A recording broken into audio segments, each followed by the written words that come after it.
हरे कृष्णा। आप सभी भक्तों का हार्दिक अभिनंदन है। आपके श्री चरणों में इस दास का कोटि कोटि प्रणाम।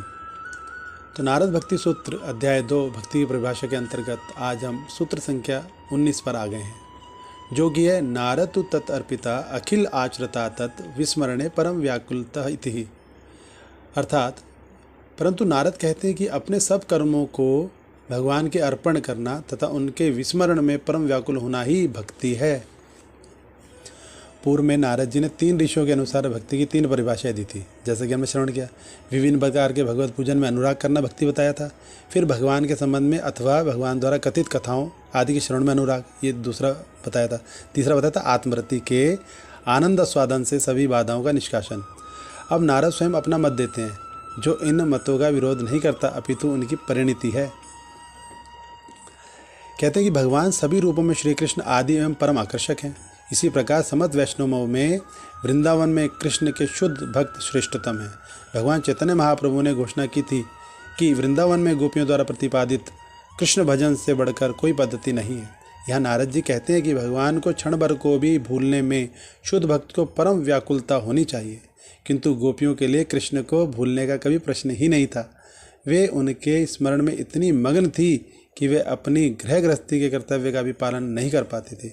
अपने घनिष्ठ प्रेम प्रसंगों में गोपियां कभी कभी कृष्ण पर कृतज्ञता का आरोप लगाती थी एवं कृष्ण को भूलने की इच्छा व्यक्त करती थी, किंतु वे ऐसा नहीं कर पाती थी। यह गोपियों में मुख्य श्रीमती राधा रानी द्वारा इस प्रकार व्यक्त है। क्या कहा श्रीमती राधा रानी ने कि हम कृष्ण के विषय में सब जानते हैं एवं यह भी जानते हैं कि वे कितने कृतज्ञ हैं, किंतु समस्या तो यही है, इनका इतना निर्दय एवं कठोर हृदय होते हुए भी उनकी चर्चा बंद करना हमारे लिए बहुत कठिन है। न केवल हम ये चर्चा बंद करने में असमर्थ हैं, अपितु महान ऋषिगण तथा संत जन भी उनकी चर्चा में प्रवृत्त हो रहे हैं। हम वृंदावन की गोपियां इस सांवले युवक से और अधिक मित्रता नहीं करना चाहती, किंतु हम नहीं जानती कि हम उसके स्मरण एवं उनकी समस्त क्रियाओं की चर्चा को कैसे छोड़ पाएंगे। चाहते हुए भी हम दिन प्रतिदिन ये क्रियाएं बढ़ती जा रही हैं। अत्यधिक विनम्रतावश भगवान चैतन्य महाप्रभु ने एक बार कहा था कि उनमें कृष्ण के प्रति बूंद भर भी प्रेम नहीं है। वे दावा करते थे कि यदि वे वास्तव में कृष्ण से प्रेम करते तो उनके बिना वे कैसे जी पाते। प्रेम विहीनता को प्रमाणित करने के स्थान पर ऐसा भाव उनके ठीक विपरीत प्रमाणित करता है कि चैतन्य महाप्रभु कृष्ण के प्रति परम श्रेष्ठ शुद्ध प्रेम से पूर्ण थे। यद्यपि चैतन्य महाप्रभु अथवा गोपियों के लिए कृष्ण को कभी भी भूल पाना संभव था ही नहीं, तथापि वे उनसे बिछोड़ने की पीड़ा का अनुभव करते थे। चैतन्य महाप्रभु ने तो शिक्षाष्टक के अंदर भी एक प्रार्थना की थी, जो हमें याद आ रही है कि युगायितम निमेषेण चक्षुषा प्रावृषायितम शून्यायितम जगत सर्वम गोविंद विरहेण में। हे गोविंद, आपके विरह में मुझे एक क्षण महायुग के भांति प्रतीत होता है। तीव्र वर्षा के समान मेरी आंखों से आंसू झर रहे हैं तथा मुझे सारा जगत अब शून्य दिख रहा है। यहाँ नारद जी कह रहे हैं कि भक्ति का एक आवश्यक अंग अपने सब कर्मों को भगवान की सेवा में समर्पित कर देना है। भौतिक जगत में पाए जाने वाले समर्पण से अलग है वो। कृष्ण के प्रति यह समर्पण सर्वांगी है, चूँकि भगवान श्री कृष्ण सृष्टि का सर्वस्व हैं। अतः शुद्ध भक्त प्रत्येक परिस्थिति में उनके साथ रह सकता है, और चूँकि भगवान सर्व आकर्षक हैं, अतः भक्त अपने प्रेमास्पद के प्रति अधिकाधिक आसक्त हो जाता है। जैसे श्रीमद् भगवद गीता के अंदर भगवान श्री कृष्ण भी घोषणा करते हैं, यो माम पश्यति सर्वत्र सर्वम च मयि पश्यति तस्याम न प्रणश्यामि सा च मे न प्रणश्यति। जो मुझे सर्वत्र देखता है तथा सबको मुझ में देखता है, मैं उसके लिए कभी अदृश्य नहीं होता, ना ही वह मेरे लिए अदृश्य होता है। भौतिकतावादियों को, जो इंद्रिय तृप्ति में बहुविध रुचि रखते हैं, एक भक्त का प्रेम उन्माद प्रतीत हो सकता है, किंतु कृष्ण के प्रति प्रेम वास्तव में व्यक्ति को सत्य का स्पर्श कराता है कि कृष्ण ही सब कुछ है।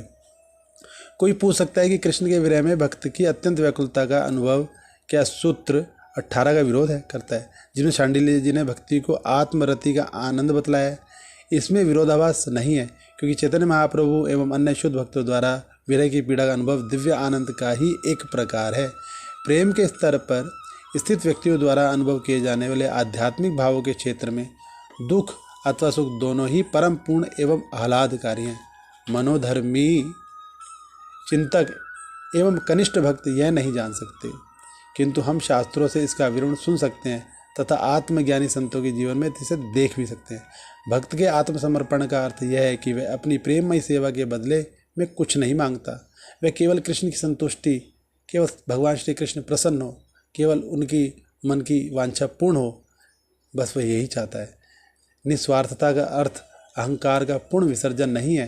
पूरा आत्महनन असंभव है शून्यवादियों की इच्छा के बावजूद, किंतु मिथ्या अहंकार भक्तिमय सेवा में घुल जाता है एवं उसके स्थान पर सत्य अहंकार अर्थात मैं भगवान का नित्य दास हूँ।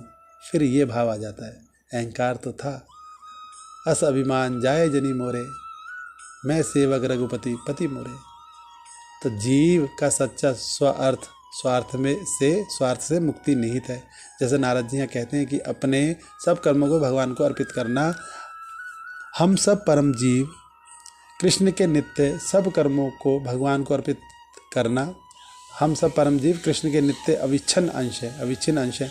अतः हम सबको संतुष्ट करके ही पूर्ण संतुष्टि का अनुभव कर सकते हैं। कृष्ण तुष्टे जगत तुष्टम। जब कृष्ण तुष्ट हो तो जगत तुष्ट हो जाता है। भक्तिमय सेवा में नवदीक्षित भक्त निस्वार्थता का अभ्यास प्रामाणिक गुरु के प्रति समर्पण द्वारा कर सकता है। भक्त को चाहिए कि वह अपना सर्वस्व गुरु की सेवा में अर्पण कर दे तथा अपने गुरु को सदा अपना शुभाकांक्षी माने। जो भक्त गुरु एवं भगवान के प्रति ऐसी निस्वार्थ सेवा का अभ्यास करते हैं, वे बदले में कुछ नहीं चाहते, तथापि वे अंततः श्रेष्ठतम पुरस्कार पाते हैं, भगवान का अंतरंग संग। जैसा भगवान श्री कृष्ण कहते हैं, मन मना भव मद्भक्तो और माध्य जी माम नमस्कुरु माँ में वैश्य युक्त सत्यम ते प्रति जाने प्रियोसी में। सदा मेरा स्मरण करो, मेरे भक्त बनो, मेरी पूजा करो एवं मुझे नमस्कार करो। इस प्रकार तुम निस्संदेह मेरे पास आओगे। मैं तुमसे प्रतिज्ञा करता हूँ क्योंकि तुम मेरे बहुत प्रिय सखा हो। भगवान श्री कृष्ण को श्रीमद् भगवद गीता जी के अंदर ये वचन दे रहे हैं। हरे कृष्णा।